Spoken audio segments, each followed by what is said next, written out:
এবং আমাদের এই জেনু হেলথ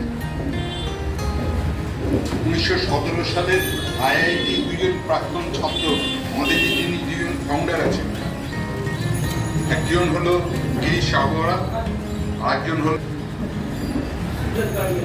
সিদ্ধার্থ গাড়িয়া। এরা দুজন এই দ্রব্যমূল্য, জিনিসপত্র এবং ওষুধের ক্রমবর্ধমান মূল্যবৃদ্ধির কারণে এরা দুজনে আমাদেরকে একটা আলো দিশারি দেখাচ্ছে। এবং এই সমস্ত যে মেডিসিন আমরা প্রত্যেকে খাই, এই মেডিসিনগুলো ইন্ডিয়ার মধ্যে বেস্ট অ্যাকুমস থেকে তৈরি হয়। আপনারা কি গুগল সার্চ করলেও দেখে নিতে পারেন অ্যাকুমস। আমাদের এই যে ওষুধগুলো, এগুলো সব কিছু ইন্ডিয়ার যে গাইডলাইনগুলো আছে, সব গাইডলাইন মেনে করা।